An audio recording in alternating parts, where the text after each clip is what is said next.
Assalamualaikum warahmatullahi wabarakatuh. Sekarang kita membahas bagian bab 2 dan bab 3.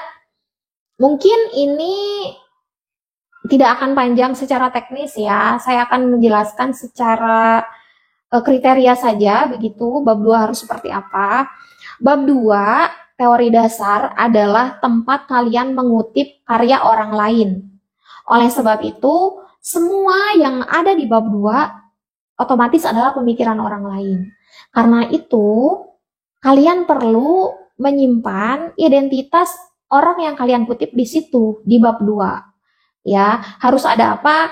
Harus ada nama belakang penulis dan harus ada angka tahun tempat kalian, angka tahun waktu ya, waktu terbitnya karya yang kalian baca itu, yang kalian kutip itu, begitu ya.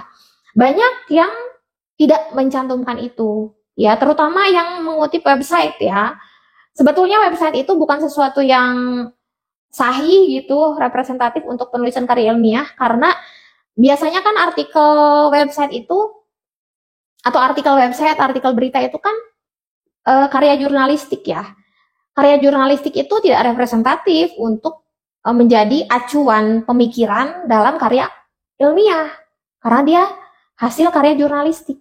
Begitu. Bahkan banyak karya jurnalistik ya, berita yang diambil dari karya ilmiah. Begitu ya. Bahkan di ITB ada jurnalisme science gitu.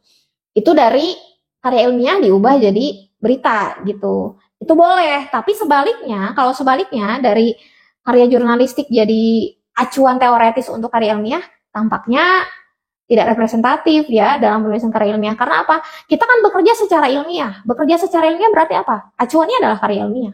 Acuan karya ilmiah itu apa? Ya skripsi, tesis, disertasi, jurnal, buku gitu. Bukan berita ya. Kapan berita bisa dijadikan acuan? Bisa jadi objek penelitian oleh mahasiswa bahasa, oleh mahasiswa ilmu komunikasi, oleh mahasiswa ilmu politik. Begitu.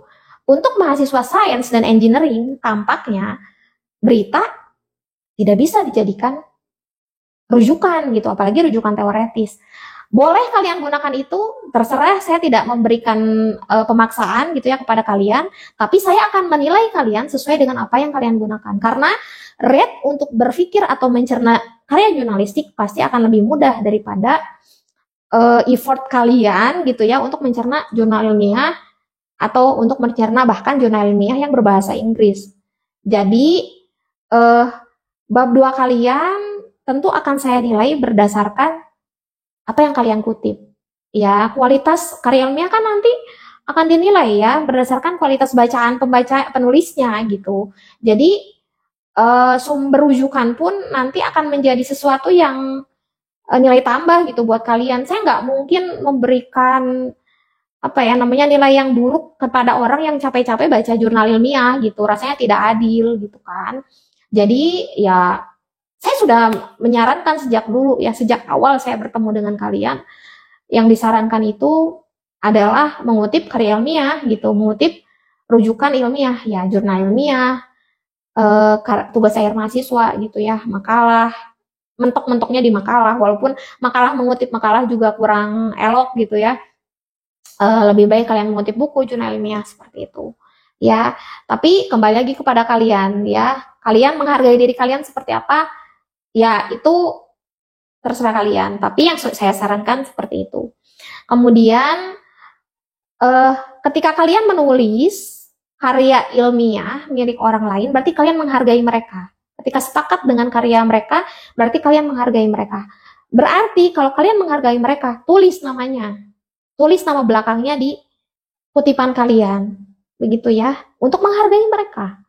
Seperti itu. Dan jangan lupa kalau kalian mau mengutip orang gitu, ketika ada di teori dasar, berarti kan dia ada juga di daftar pustaka. Sebaliknya, apa yang ada di daftar pustaka harus ada di teori dasar, harus dikutip di isi penelitian. Jangan sampai, kok ini di daftar pustaka banyak banget rujukannya, tapi gak ada sedikit pun kutipannya di teori dasar.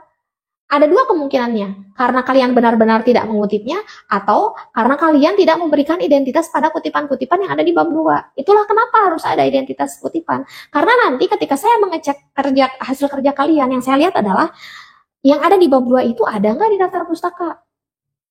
Atau sebaliknya, yang ada di daftar pustaka ada nggak di bab 1, 2, 3, 4 kalian gitu. Ya, itu akan saya cek untuk menimbang nilai kalian tuh berapa nantinya. Seperti itu ya.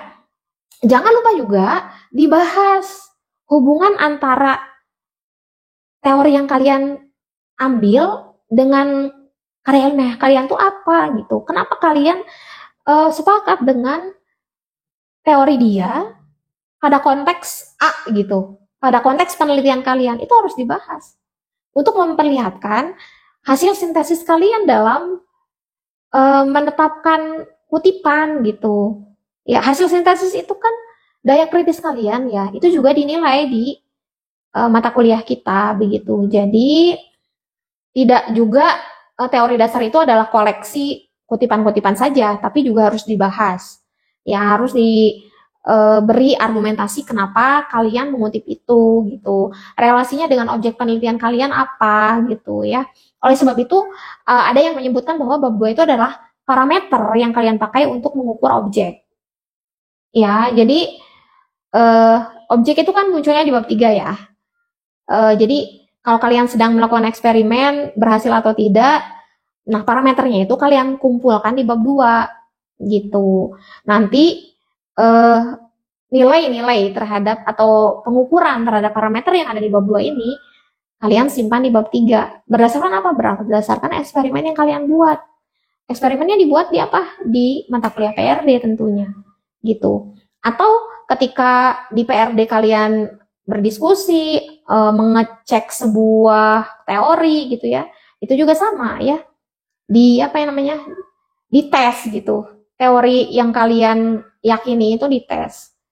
Apakah dia memang representatif untuk mewujudkan sebuah inovasi atau tidak gitu ya.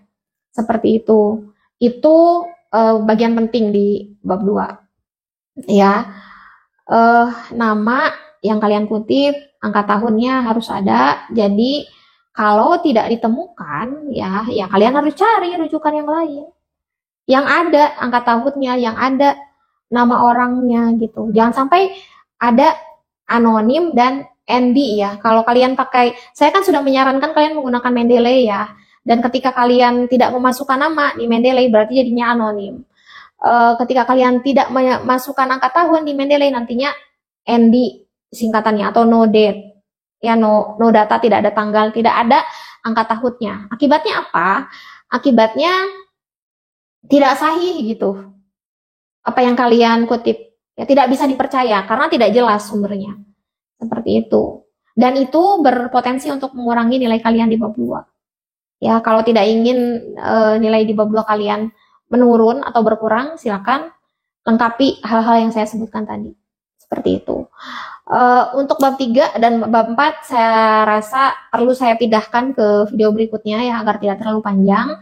Jadi kita lanjutkan di video selanjutnya ya. Wassalamualaikum warahmatullahi wabarakatuh.